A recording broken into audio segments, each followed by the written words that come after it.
Vernomatic Productions. Are you ready?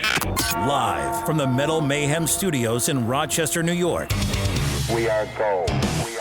And heard around the world by metalheads just like you. This is Metal Mayhem ROC. Heavy metal music. Your weekly dose of metal music, interviews, album reviews, news, and more. Want to be part of the show? Send us a message through our website, metalmayhemroc.com, or hit us up on Facebook and Twitter. Search Metal Mayhem ROC, a proud member of the Pantheon podcast team. It's getting nice and heavy. Now, welcome our hosts, John the Vernomatic Verno, and direct from New Jersey, Metal Walt. Good evening, everybody. Hope you're doing well, staying safe, and especially staying healthy. Tonight, we got a special double feature episode for you. This episode's all built around the major story right now, which is Triumph's 50th anniversary tour.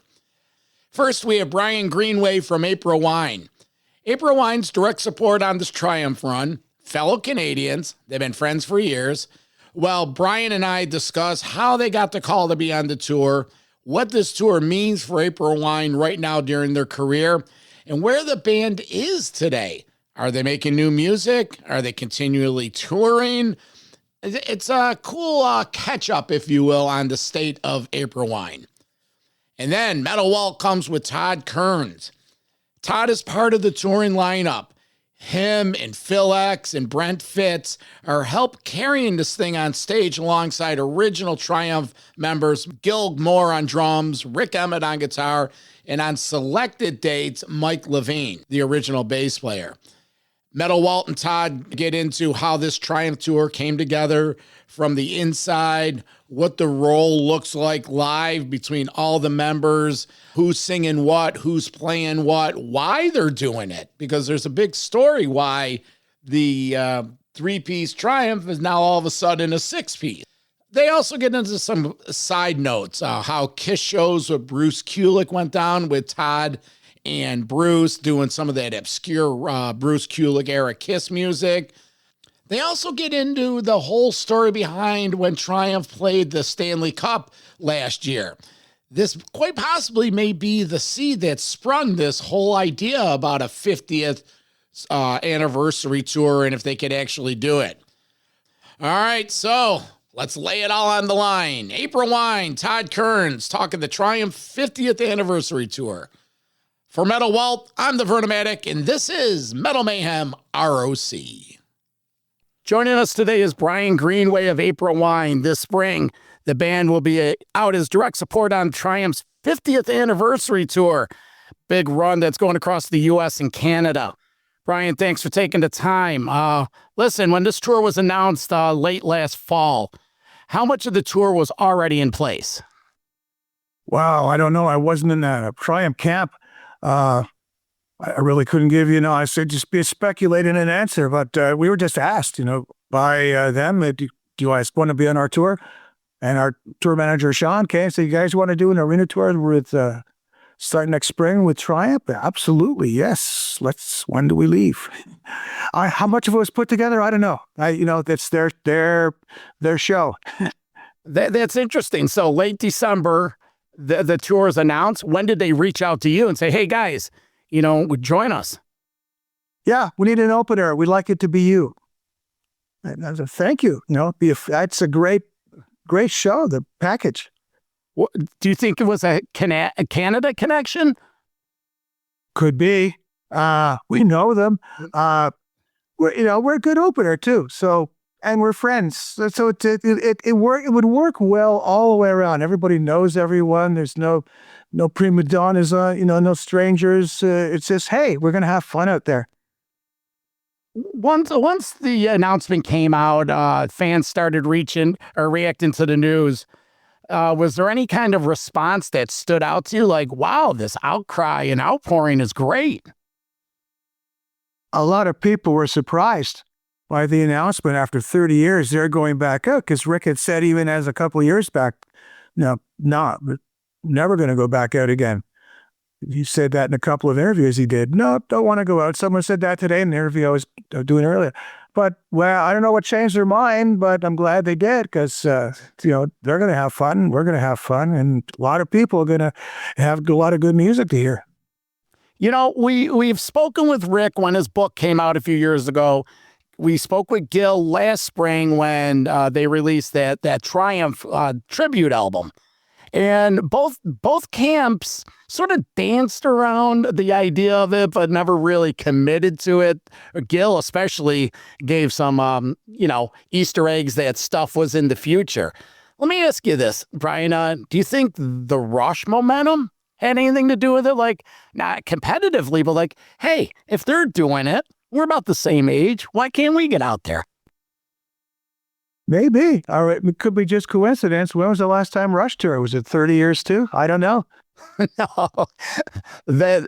Unfortunately, they retired about 10 years ago, and then the passing of Neil. So, well, I think it was just coincidental. I mean, look at how Burton Cummings and Randy Bachman going out at the Guess Who. Now they got the rights to the name back. It's all the ducks are lining up in a row for all these bands. With the passing of Miles Goodwin a few years ago, you were given the reins of the brand. How's that been working out with you? Because you had a busy 2025, busy 2024. We did. With Miles not being there, we were able to do a lot more shows because his health wasn't letting him do as many shows as we wanted to do. Unfortunately, he had to step away for that to happen.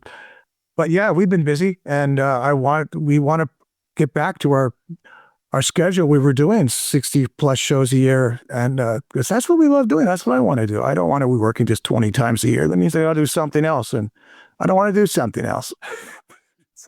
What does a tour like this mean in the history of April Wine 2026, and you have this high profile tour? What does it mean to you guys? Well, it means that we're going to be playing to a lot of people in a lot of big rooms again, and that's where we were years ago. And I want to get back to through the good graces of Triumph having us on the show, that we can maybe stimulate the audience, and so we can get back to doing headline shows like this. When this tour comes around, what's the set list going to be? Is there going to be any surprises, or do you have your locked in set list? Obviously, it's not a headlining duration list, but what can we expect to hear? We're going to do as many Triumph songs as we can. No, I'm just kidding. We're going to be doing from Nature of the Beast, First Glance, Harder, Faster, the trinity of our hit albums in the 50 minutes we have. And we've been playing those songs off those albums plus some others for the past year, and the flow works nice. We've got a good set going, so I don't want to change that. It works very nicely. Have you started rehearsing, or do you not need rehearsing? We have 6 shows this month starting this weekend, so that'll be our rehearsals.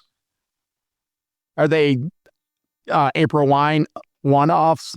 April Wine headline shows, yeah. Two nights in Quebec City, and then we go out to the west coast of Victoria and Nanaimo, and then to Kingston, Ontario, and London, Ontario. So that's 6 90-minute shows. We should be well back in form by then. We just finished in November, so you just shake off the rust a little bit, and you pay attention, and you're there again. What length is your Triumph set list? An hour? 50 minutes, 50 minutes. And when you play April Wine headline shows, how long do you normally play? 90 minutes plus. We're scheduled for 90, we go over. At times it depends if the show is it's just nice and paced, and there's some stuff happens in the middle. Maybe there's a little extra talking. There's never any jamming in the songs. We're not that type of band, unfortunately. It'd be nice if it was, though. So 90 minutes. When fans walk out of this show, what do you hope they're saying about the night? I hope that they're happy and they're talking to each other. Said, "Oh yeah, man, that was great. Remember when we went the last time, or when whatever year we went? I see. People might not remember the next day or whatever what you played or what you said, but they will always remember how you made them feel." Because, Brian, a lot of times we talk to artists and they start saying and sharing with us that, we've been around 35, 40, 45 years. Now we're starting to see generations of old guys with their kids and their grandkids. Is that the scene? Is that the same situation with like an April Wine show? Yeah, I have fans coming with their kids who are coming with their kids. Sometimes it's a family event or younger kids. The old, just like I used to be, I'd go with four buddies, they were musicians. We go and see what the band sounded like, and maybe we can learn something. They're up close looking at the stage, seeing how you did something, Yeah. I like to play those guys because they're fun. They're usually kind of shy and don't smile back because they're really looking, and you look at them and, as musicians can be shy. I'm not a musician, so I don't have that musician weirdness to me, but that's awesome, man. It's let me ask you, what do you enjoy about 2025, 2024 versus maybe the 80s or the 70s? What's the difference between the eras? I'm smarter. I don't party my ass off all the time. It's almost one of those cases I wish I knew then what I know now, where I know to be smart out there and take care of myself, and it's become more of a business than a party. There's many times I just don't remember some of the things from the past that people tell me about, and it could be just because you don't retain everything. I figured we've done maybe 900 shows over all the years. I can't remember all of them. And when you do remember, it may not be what actually happened. Yeah, that's true. It's the time tends to glorify and amplify the memories. You remember it a lot better. Yeah. So does April Wine make new music now? We don't have any label right now. And with Miles passing, the business is in the hands of the estate, getting probated, solved, whatever the legal term would be for it. So we have no say in what's going on with April Wine as a company, as a business, other than we're just doing the shows.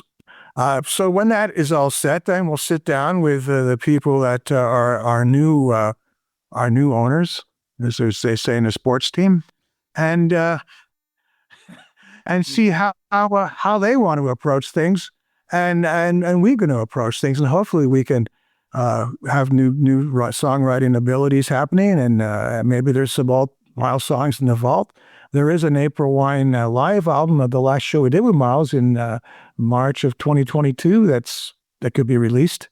But it's until the business gets settled, I don't think anything's going to happen. But I'd love to do another record. I just love recording. Yeah, and what's your take on new music by legacy acts in this day and age? If it's good, there's nothing wrong with that. I mean, it's the old thing of, well, the radio won't play the new songs that we put out. They just want to play our old songs. And say, yeah, but once upon a time, those old songs were new songs too. But we don't fit into that genre of a new band. Where you got to be pegged in a genre. But there's a lot of bands I see coming out with 50-year-old bands that are coming out with new product in this year, and a lot of it is really good. I haven't heard all of it, but and I hope it's going to work for them, because I love to see that whole movement starting again. But is the industry ready for that? I have no idea. Is the audience ready for it? I hope so. It'd be nice to see some rock instead of the solo artists. We're back to the solo artists crowd like we were before the Beatles broke. It was all solo artists. Then the bands broke and it became bands. Then it's gone back to solo artists again. We'd like to see bands again. Bands were fun. Well, yeah, it was solo artists, singles. It's like back in the 50s, there were singles and solo artists. And so, well, you know what? We're seeing the show up at Darien Lake in Buffalo. I'm in Rochester, so, I'll be able to see that show. Now, we touched on it, a lot of years, a lot of gigs, a lot of miles on the road. Any memories of Rochester, New York? Oh, not really. Well, let me see. We played there with Starship years ago. Mickey Thomas and Starship. But I don't remember where it was. We were just there a little. No, it wasn't Rochester. We were we're south of there. So no, I don't. Other than we were offered to go to the Music Hall of Fame, and it was on a Sunday morning. I think it was the same day as there was a football game, and my cousin said, "Don't go because it's very close to the stadium. You're going to not find parking. There's a lot of people there." So that's my most recent memory. I guess not much, huh? I guess not. Like, where do you live? You're in Canada. Where do you live? In Kingston, Ontario. Okay.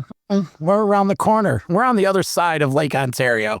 Yeah, I can almost throw a rock very far and get you. Yeah, well, we'll see you in Darien Lake in, I think that's late May. But again, the tour Triumph's 50th anniversary and direct support with April Wine. Brian, thanks for spending a little time with us, and we look forward to the tour. Look forward to it, John. Thanks for talking. You got it. For Metal Mayhem ROC, I'm the Vernomatic. So, Todd, great to have you on again today. So let's start with the big picture. Your 2025 was action-packed. You had a lot going on, a lot of good things. How's it looking for 2026 for you? Well, it's so funny there was a certain point. I remember in 2024, I kind of screeched into the end of 24 saying to my wife, I go, oh, man, that was nuts. I think I want next year to be a little more chill. And then 25 was even crazier. And then there's a sort of a period in your life where you're thinking like, well, 2026 seems a little more, and I hate to say chill because as a musician, you're perpetually, and I think like most people in most industries, no one wants to look at their calendar and go, I have nothing going on, but you kind of like the idea of things being a little more relaxed. But then 26 became, it slowly turned into a lot, and I think that's, it's exciting because Triumph has become sort of the main focus right now. And if you would have, asked me that a couple of years ago that, we're going to go out and do a 50th anniversary Triumph tour, I said, you're out of your mind. But here I am. And it's like, I'm already talking about like Rick Emmett sent over his artwork for his guitar picks.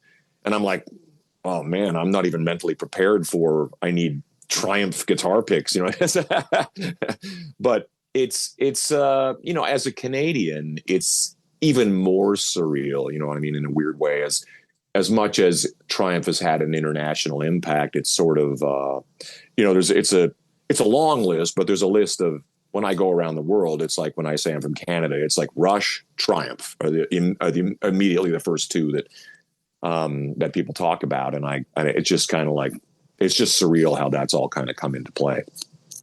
So let's get into that. So, I mean, there's been a lot of stuff in the news on Triumph, but I suppose like we had Gilmore on our show probably a half a year ago or so. And we were talking about the Magic Power tribute album. And what was awesome about that album was, a lot of these like tribute albums are just put together by some label, even if they're good, it doesn't feel authentic. But this one was like backed by the band, hand selected by the band. But I know you had some involvement on that. So, maybe just talk about that. How did this whole thing start with the Triumph World with you? Well, it's all very incestuous in the way that Mike Klink, who did Appetite for Destruction with Slash and the guys, also has a long history with Triumph.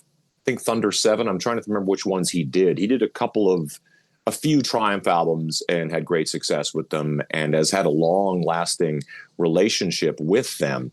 So he sort of masterminded the entire tribute album. I'm assuming him and Gil. I don't think much happens without Gil. Gil is he's the Wizard of Oz when it comes to what's happening in that world. But so Mike it was right in the middle of COVID. I was in Hollywood in East West Studios, I think it's called. It used to be right there on Sunset. And it was weird because it's COVID and you're walking around. It's full on Walking Dead. Like there's no one around. Like it's like the strangest thing in the world to see no people and then go to the studio and record with those guys. So the first session I did was with Tommy Aldridge, and I was like, that blew my mind because as a kid, I think like everybody, we were obsessed with the first two Ozzy Osbourne albums, so that initial touring act was Randy Rhoads, Tommy Aldridge, and Rudy Sarzo. And I have all the old bootlegs of that stuff. So I was like, whoa. So Tommy and I, and Phil X, obviously Phil X from Bon Jovi and all that, who's involved in Triumph now too. And I've known Phil a long time. He's a fellow Canadian. And then the next session was with Kenny Aronoff on drums. And then the next session was with Josh Freese briefly from the Foo Fighters and Nine Inch Nails. So it was just really cool. The fact that Mike chose to include me, and Fitz, of course, the drummer from Slash's band, he plays on the tribute record as well. We don't play on the same songs, which is very interesting, but it's just the nature of the way things shook down.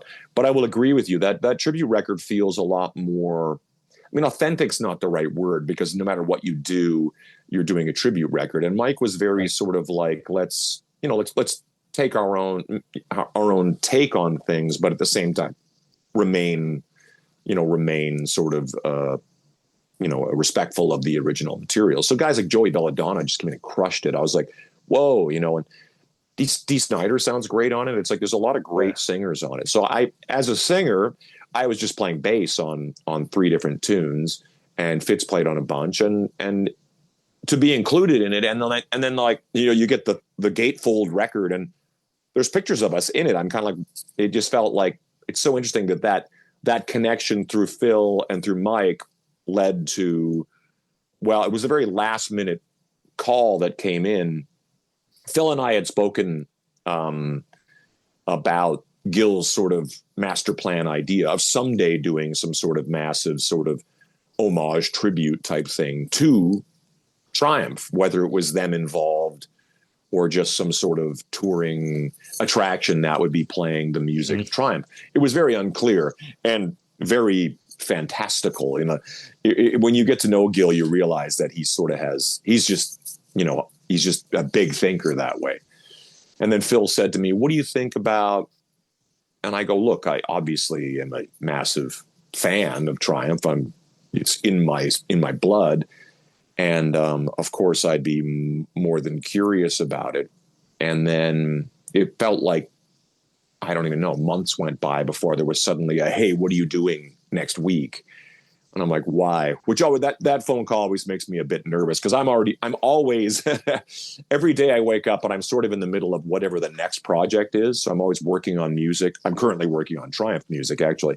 But it's always kind of like every day I wake up, I'm pretty disciplined. We were talking about this earlier. Wake up, get a coffee, and kind of go to work. Whether that means I'm in my studio just kind of noodling over whatever material I need to know for the next chapter of whatever's coming. So I was working on whatever I was working on in here, and the phone call comes in from Phil X, like, okay, here's the thing. And there was a hockey game in Edmonton. Was the final playoffs between the Edmonton Oilers and the Florida Panthers. Game 2, Lay It on the Line was being used for NHL games, and I believe only in Canada, I'm not sure, as a sort of, a theme song or whatever. And it was, catching fire, and they thought, wouldn't that be rad? But it's impossible to plan, because no one knows how the playoffs are going to play out, as you know. So it's kind of like, okay, then when the call came in, like, okay, Tuesday or whatever day it was, we're going to fly up and play Lay It on the Line with Rick and Gil. And I'm like, okay, drop everything. I mean, a song that I know, like, it's, of course, I know Lay It on the Line. Who doesn't know Lay It on the Line? As a Canadian, it's sort of like you have to know Lay It on the Line or you'll lose your passport. And then that and Tom Sawyer or something, But I was, so, the call came in and it had expanded into 3 songs: Allied Forces, Fight the Good Fight. And we're like, okay, let's just do this. So you literally drop everything in that moment of like, okay, this is back burner now. It's all Triumph, So we went into it with this very sort of, very celebratory, very sort of easygoing, as easygoing as it can be in these sort of high pressure things. But because I know Gil and I know Rick in a very loose way, much better now, obviously, but going into it, you have no idea what their expectations are. And I think that there's an expectation level of, say, Phil, Fitz, and myself have been doing this 1,000 years. So our 10,000 hours are in, and we're sort of pros, We're pros. We walk in, we know the stuff, and can play them, and so then it's just a matter of Gil orchestrating, and Rick is very much involved. Like Rick, the one thing I'll say about Rick is he's such a musical guy, he's not missing anything that's happening, and very open to it as well. I mean, the fact that, he doesn't need a Phil X to be there, but it's sure interesting to see, two gunslingers like that going toe to toe. So it was just really kind of exciting. And once again, it's one of those things where it's like, okay, well, that's done. And then, then all of a sudden that thing that we were talking about months before starts to kind of like really ruminate, and then suddenly turn into like, okay, we're thinking about doing this. And then it becomes like, well, what are the finer points of that? Mike Levine's involvement has been limited because of Mike's health and whatnot. And that sort of, puts me in a position where I'm like, look, man, I'm going to do whatever you need me to do. I'll play whatever you need me to play. I'll sing whatever you need me to sing. It's so now it's really kind of grown into, as you see, the dates are fairly extensive for an initial sort of like, let's see how this goes. And now hopefully there'll be some talk of some West Coast stuff, because there's a lot of neglected West Coast stuff. But, I think at the same time, everything is an experiment. Literally everything that we do in music starts off as a kind of like, well, let's see how it goes. And then if no one cares, then we, go out and play some shows, and that was fun, and high five, and off we go. But it's really exciting. It's really exciting. Todd, I want to ask you a question back to the NHL thing. Maybe a couple of questions. Like, I know it was a limited audience because there's only a couple people in these plazas. They're there to see hockey. Obviously, they may or may not know Triumph, depending on their age or their interest. But what was the reaction, or maybe the public persona on TV when, it's like, okay, well, here's the two core Triumph guys, but who are these other guys, and how was that received positively or negatively? And maybe from the performance itself, was this really the springboard for Gil and Rick to say, you know what, after this 3-song performance, we could do this? Because, Gil was telling me he had this avatar idea, this kind of traveling roadshow avatar. We may or may not be there, circus thing. And that we were just thinking, okay, that's what it's going to turn into. But what a 180 in a matter of 6 months. I think that exactly what you're talking about was what was initially pitched to me. So I was like you, where I was kind of going, okay, that's interesting. I don't know what that means. Like ABBA or Kiss now are talking about having, these kind of avatar-y type shows. And I go, okay, well, why do I need to be there then? It's kind of like, right. No one wants, who's that guy? Why, but in saying that, the vibe at that show, which was, it's like everything's on fire anyway. It's very electric because like, oh my God, the Oilers are going all the way, that whole thing. And it's Edmonton, it's Canada. It's like, it's Triumph. It's like, it's like royalty has shown up here. And with that, I felt like it was very, very positive. Like it was very like, wow. And I think that, and you bring up a good point, that Gil was kind of like his foot was on the pedal all the way, where Rick is more of he's certainly not a cynic, but I think he's a realist in terms of, well, what is this? And after he did that weekend with us, it was a nice vote of confidence for him to say, you know what, I totally get this now. I think with these people, we can totally do this and still pay respect to the history of the band. Because like anything, there's a lot of like, well, why can't it just be the three guys? And we all say the same thing. I went and saw The Who recently, like a few months ago. And when I saw The Who, well, not really, because I wasn't really around to see a 4-piece The Who. It was always kind of like, there's those guys. Now it's like Pete and Roger and a whole bunch of people, Yeah. So almost any of these bands, the Eagles, Bon Jovi, all these bands I've augmented their lineups with whatever's going on. And I kind of get it because I think the musicality kind of like I just watched the US Festival footage of Triumph recently and was blown away because it was just the three of them.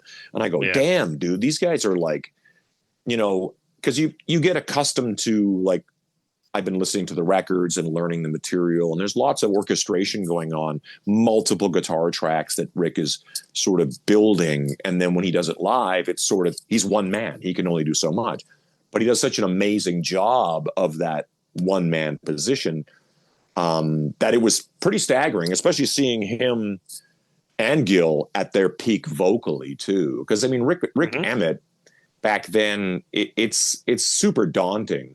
Even for himself, it's super daunting to imagine having to sing those damn songs. But that's kind of the beauty of that entire experience. Is I think that Rick sort of the vote of confidence that he felt like after seeing it, you know, a bunch of just good Canadian dudes who can play and who can hang, and going like, this sounds like fun. You know what I mean? I think that's the biggest part of any of this is, you know, it's always the same thing.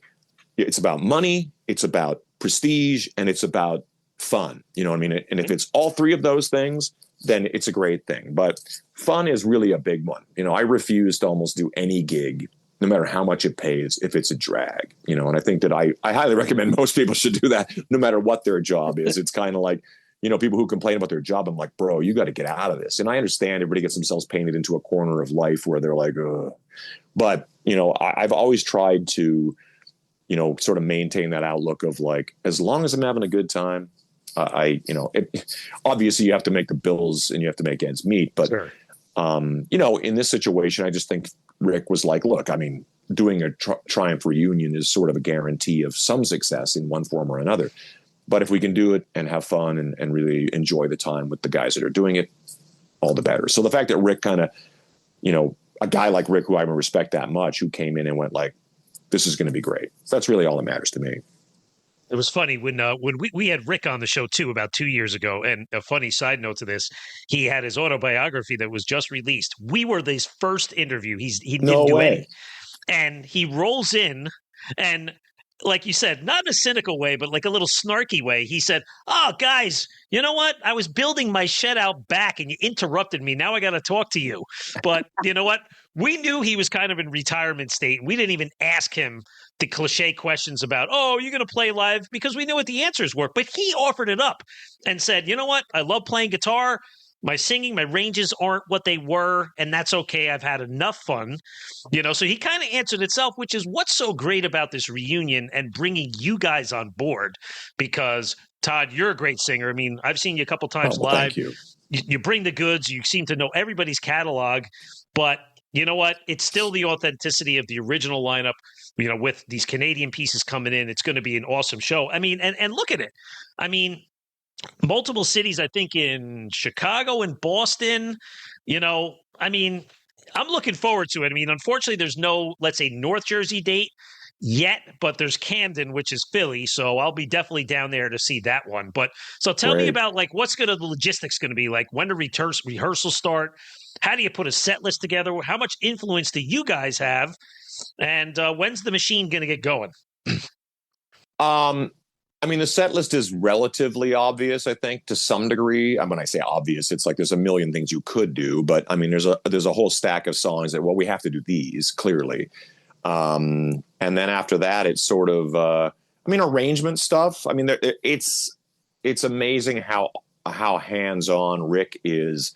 Like almost daily, we get emails saying, what about this and what about that? What do you think of, you know, and there's this live version from this period and there's this live version that I like this thing that happened here. And I'm kind of like, I'm game. You know, it's kind of like at a certain point you kind of go, okay, so which do you want to do? You know, you need to kind of focus up. But they're very open to, you know, a lot of suggestions and that kind of stuff. I'm sort of more from the school of like, I'm so respectful of the history of the band. And I've always been this way with all the bands that I work with, whether it's like when we did the Slash gig and continued to, whenever we were doing something from Guns N' Roses or something like that, we were like religiously like, no.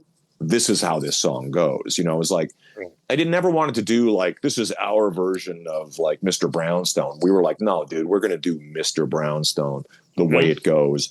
And it's not about being a tribute band as much as it is kind of like, that's the guy. He's the guy from the thing. Let's do it correctly, not like some sort of like, we're going to do a reggae version of, it's like, come on, it's like, and then same with Bruce Kulick when I'm doing the Kiss stuff. It's kind of like, we're, really respectful of the history of that music and the way the audience is like, so ingrained in that music in a way.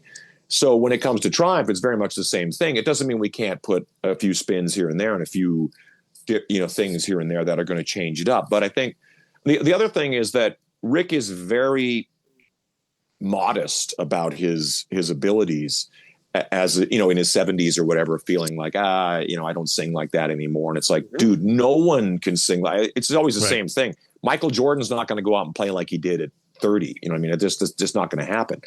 And, but at the same time, he's so, I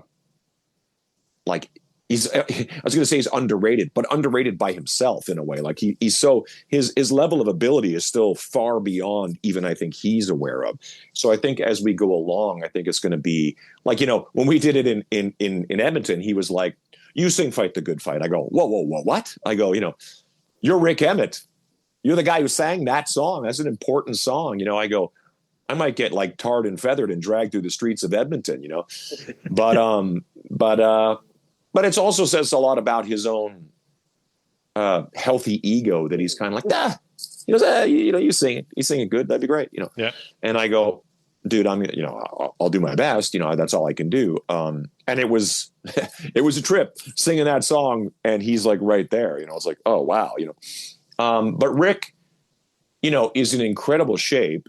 He looks exactly the same pretty much and plays as good as he ever did. In many ways, what's interesting about guitar players, and Slash will say the same thing, Slash is a better guitar player today than he was 20 years ago, just because he's just perpetually playing, and growing. You find that the parameters of who this guitar player is, they sort of go and go and go, where Rick has always been sort of really into classical and really into that kind of stuff. So he'll blow your mind when you just go, whoa, I didn't even know he could kind of do that in a way. But as far as the set list and all that goes, we have a lot of leeway to play with and a lot of things that we want to. I mean, it's always very ambitious in the beginning of what we'd like to try and see, and all that stuff that that Gil was talking about as far as, Triumph has always been a visual act. I mean, back in the day, they were big on like, their light show and the pyro and all the stuff that they would do. So now in the 21st century, with all we can do, Gil's the kind of guys, we should play the Sphere in Las Vegas. And I'm like, okay. He's just like, sure. And I appreciate that about, I'm such a realist and I'm the different kind of Canadian that's like, I just recently, I did some shows around Christmas time. I always go up back home and do a couple of acoustic shows in my neck of the woods just because I'm going to see my family. And then people start offering me like, well, why don't you come over here and do this? And I go, oh, I don't want to bother those people in a weird sort of like, it's Christmas time. And where Gil's the other way, he's like, dude, let's do this and let's do that. And let's, because when all this sort of came up, I thought, yeah, sure. I could see this do it at the House of Blues or in small theaters. And the next thing I know, it's in hockey arenas and I'm going like, damn, okay.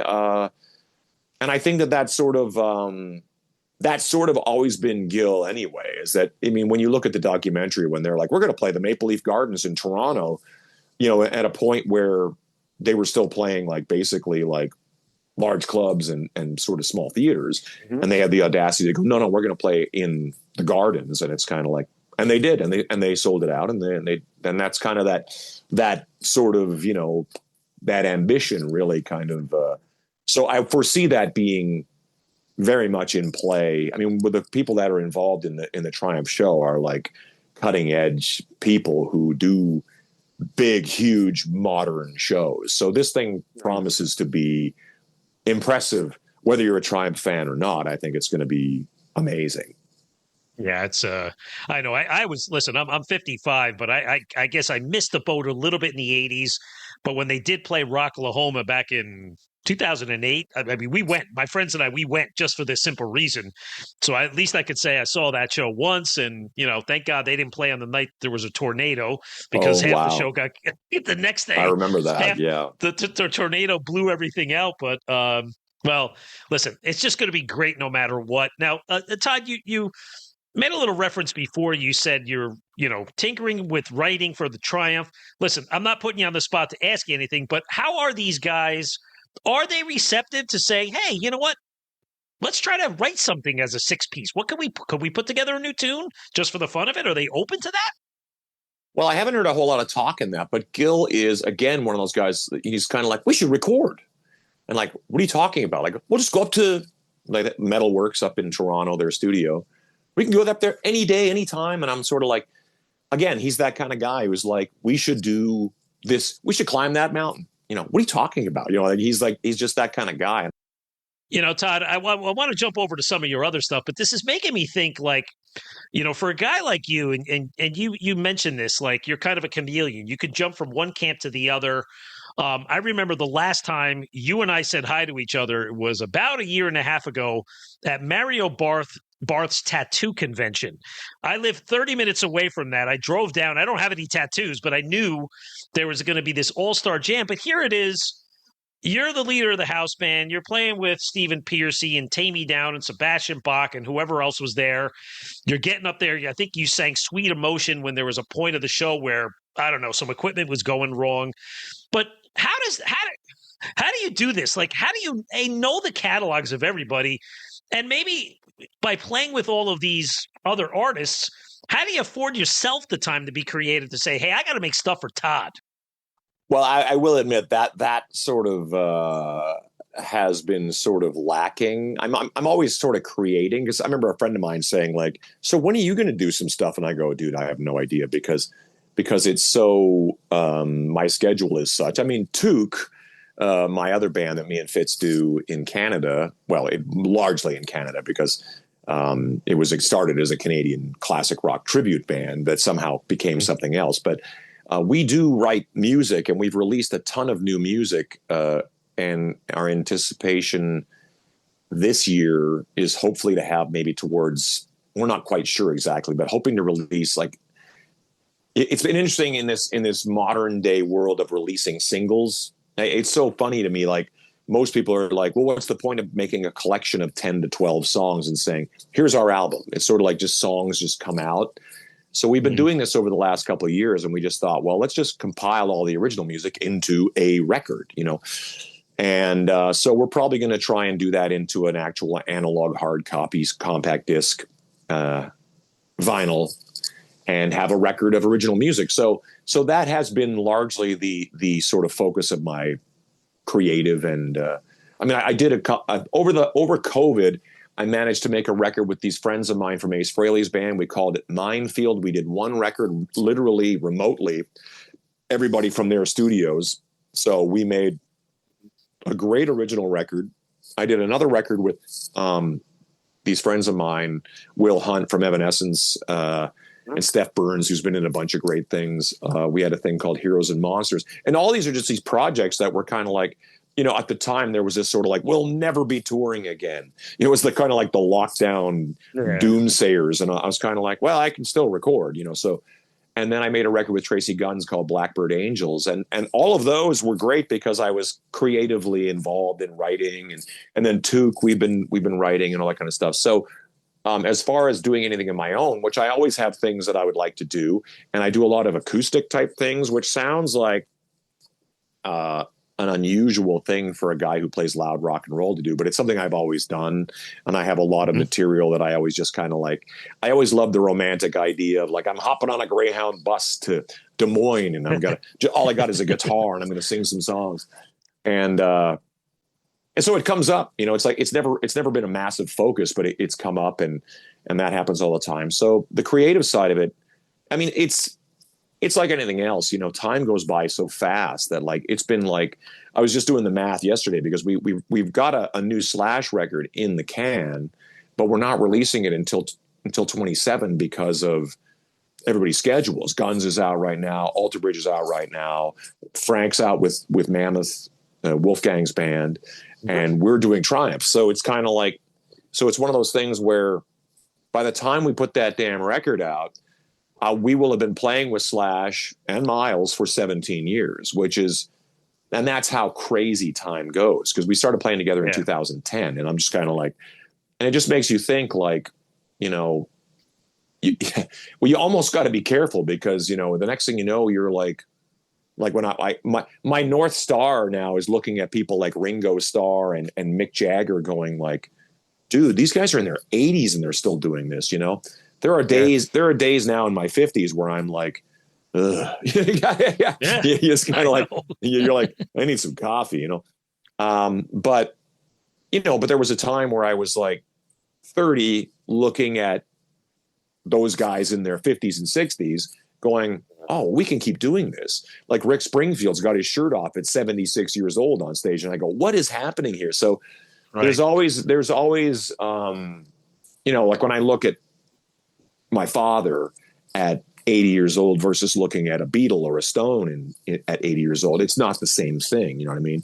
I hear you. But music has a way of sort of fermenting us in a strange way that as long as you stay on your health and you stay on top of your energy and all that kind of stuff, you can kind of do this for a long time at a certain comfort level. Like I know a lot of older guys doing this now, like Loverboy and bands like that. And, and they're just, and they're older cats, but they're just timeless in their energy and in their ability. And I think that's kind of where I sort of put my energy now, is thinking about, because it always feels like I've got to do this right now, or it's kind of like, yeah, you do.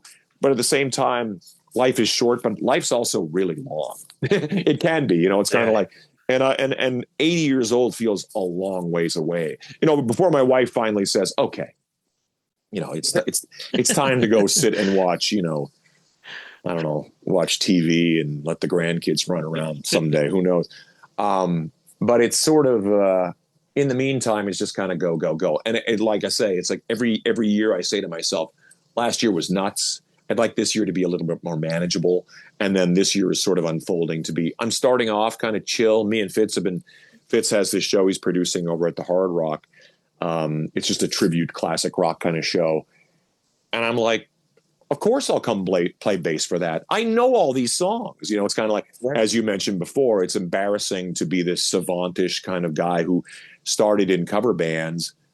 Because the funniest thing is playing in cover bands when I was a kid and then playing classic rock as an adult, it's the same song. So it's kind of like, so it's kind of like, okay, well, I know all these songs. And then I have to brush up, but I do know them. So it kind of goes, yeah, let's go play. So now what I was taking January off turns into like, I'm going down 3 days a week to the Hard Rock and playing with my friends and just keeping my chops sharp. And then as we roll into the rehearsals and stuff with Triumph, off we go. The roller coaster just sort of, hold on, here we go. It's you may be talking about songs, because you seem to know all the songs, Todd, but you got to give yourself a little credit. Like, I don't think that's like the ordinary musician just can pick up and play 20 songs from everybody's 80s catalog on the back studio of a tattoo thing at 11 o'clock at night. But I wanted to talk a little bit about this recent Kiss Expo, because this is fun, right? I mean, it just seems like maybe recently there's this resurgence of appreciation of 80s Kiss, right? Where I live in North Jersey, quarantine came through right before Christmas. Yeah. And I think your guitar player for Handsome Devils had to fill in that night Louis, by us. But it was awesome because I'm a kid of the 80s. My first Kiss tour was Crazy Nights. So to hear songs like that, it was just amazing again. And I see that you guys did something similar out in Vegas, but you guys maybe went even deeper. So how is it playing that stuff and learning it? And, what's the fan reception around it? And then how do you get this involved with somebody like Bruce Kulick? Well, Bruce used to play with Brent Fitz in Union, the band that they had with John Corabi, post-Kiss, post-Motley Crue. And so they've had a long-standing relationship. And when Bruce was doing BK3 was his solo album in 2010, he wanted to do a CD release party at the Cat Club It's like right next to the Whiskey A Go Go back in the. It's not there anymore, but Slim Jim Phantom from the Stray Cats used to own it, and so we did a show there. We had Nick Simmons got up and sang a song, and we were doing that stuff from his catalog, from his era, and it just seemed like an obvious thing to do. But then years later, the Kiss Cruise had become a thing. I think it was Kiss Cruise 7 was the first one we played. I could be way off, but Bob and Bruce Kulick were going to do it. And so I played bass and sang, and Brent Fitz played drums. And when you bring this up, it's kind of like talking about Rat or Tammy, Fast Pussycat or Sebastian. I'm just a fan of that music. Like when I was a kid growing up playing music, that was all the music that I listened to and loved. So although sometimes I didn't play that music, I just know it, just from like osmosis of just kind of being around it all my life. So you just kind of know it. So it's just a matter of like, filling in the blanks here and there. I recorded on Sebastian's last record, so we did the whole record together. So I've known Sebastian a long time, fellow Canadian. He's a wealth of Canadian rock knowledge and rock knowledge in general. But then we, with the Bruce Kulick and Bob Kulick thing, it became, okay, we're going to focus on the Bob stuff from Paul Stanley's solo album and the Killers album, which is deep. I'm a Legend Tonight and Nowhere to Run and really deep songs like that. And then Bruce's whole chapter is that stuff. And talking to guys like Chris Jericho and so many of us, because my first Kiss concert was Animalize in 85.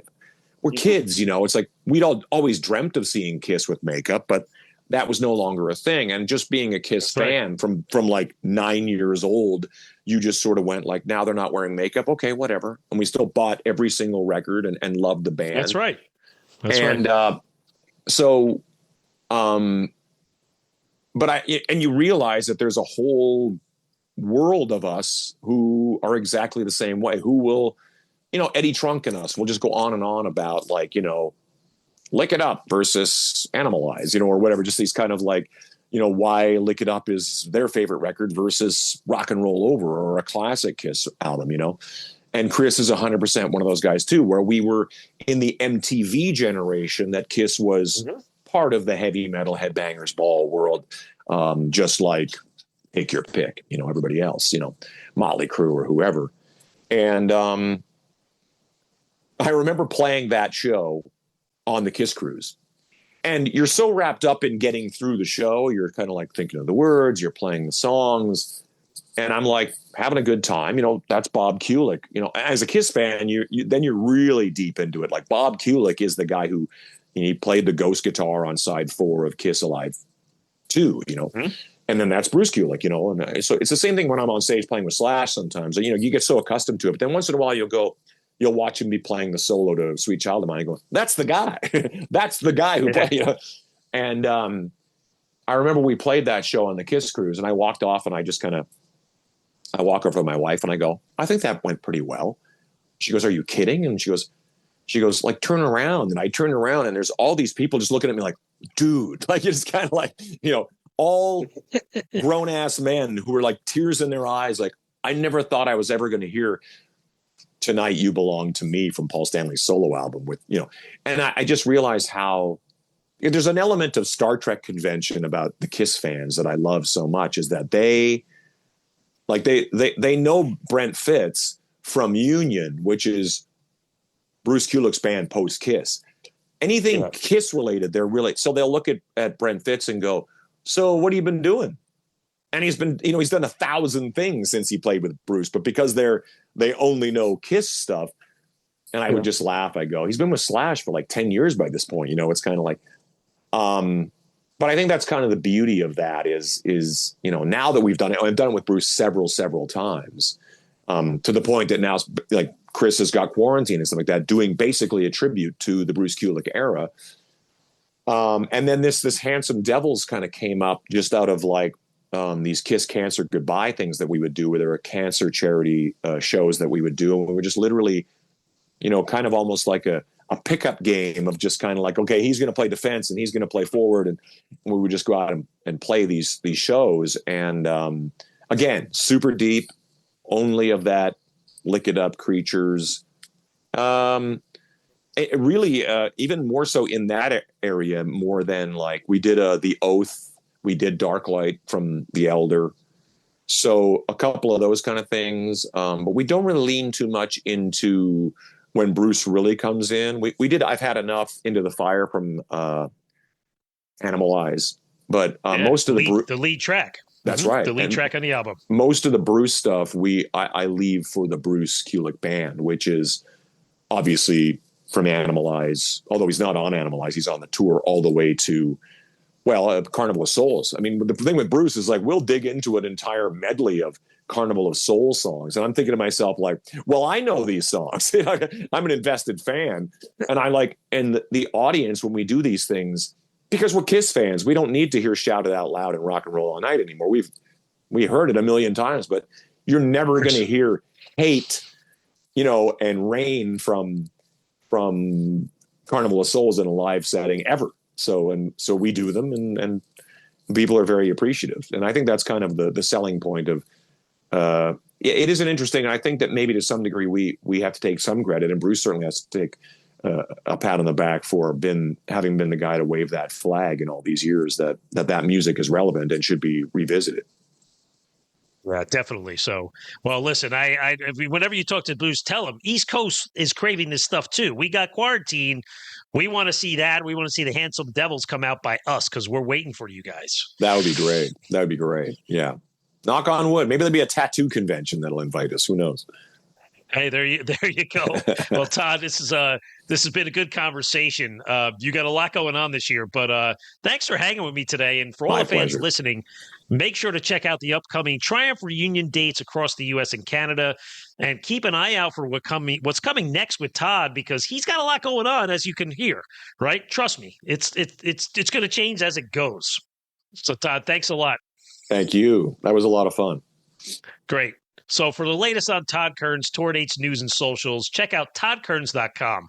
Thanks for listening. We'll see you next time. I'm Metal Walt, and this is Metal Mayhem ROC. Metal for Life. Thank you for listening to Metal Mayhem ROC. Check out our website at metalmayhemroc.com for information on podcasts, archives, links to all our live radio shows, and all sorts of info. Please like, follow, and share with everyone, even your non-metal friends. And always remember to keep it heavy.